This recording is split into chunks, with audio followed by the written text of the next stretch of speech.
This week's story is about transcending limiting beliefs. Some years ago, I decided to write a book titled Dare to Dream, Dare to Believe, Dare to Achieve. The reason I decided to write the book was because I wanted to share on a much larger scale the advice many employees found helpful in my previous role as Head of Learning and Development Australia-New Zealand for a large international duty-free retailer. I had left that job to start up my own consultancy business, and the book needed to be finished and published within 2 months because that was all the time I could afford. Added to this, I was completely computer illiterate, and I wanted the book to be very graphical with lots of interesting activities. I also didn't know anyone who could help me if I got stuck, and I certainly didn't know Google existed back then. Every morning when I would sit at my computer and start to write, a voice inside my head would shout out, "You are never going to finish this." I would literally have to fight this voice for a good 20 minutes every morning. After 20 minutes of sheer determination and persistence on my part, the voice would stop and my writing would flow easily. This continued every morning until I got halfway through the book, and then it disappeared, allowing me to complete my work. The story doesn't end here. I decided to self-publish and approach book retailers to see if they would purchase my book. This really pulled me out of my comfort zone, and my inner critic was having a field day.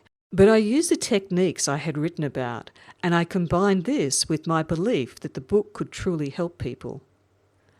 I decided to approach the largest book retailer in Australia, at that time Dymocks. I had no appointment, and I just walked into their main bookstore in Sydney and approached the first person on the sales floor. With my very nervous words, would Dymocks be interested in buying my book? The person who I approached just happened to be the book buyer for my particular subject category. What are the odds that the buyer just happened to be on the sales floor at that time? He told me he would look at it and asked me to call back in a week's time. When I called back the next week, he greeted me with the news that Dymocks would purchase my book.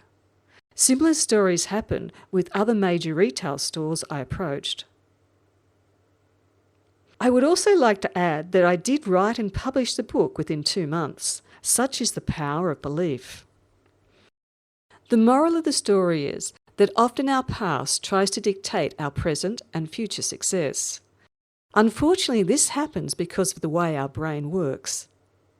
Empowering yourself to move past limiting beliefs that are mainly created in your childhood is essential to your success. You do not have to live your life with limiting beliefs.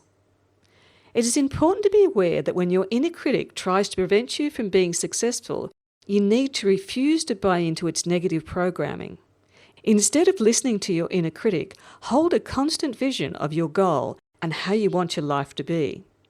Your brain is very powerful, and it is extremely important that you learn to control it rather than allowing it to control you. Each and every minute of the day, you have a choice as to what you think. Do not allow your past to control your present and future success. Become tough-minded and only have those thoughts that you want manifested in your life. Do you have similar stories that you can share? How might you take my story and make it your story? Do you have a critic inside your head that is preventing you from achieving something that is important to you? How might you say to that critic, "My past is not my present or my future. I refuse to accept this limiting belief pattern because it is just a bunch of thoughts and not who I truly am." Here's a quick tip for you. Empower your thinking by using either of the following thoughts on a regular basis. My life and my success is governed by my thoughts. I only have successful and loving thoughts. The true essence of my being is rich and abundant. I am always tapping into it. Please leave a comment or ask a question in the box below. I look forward to hearing from you.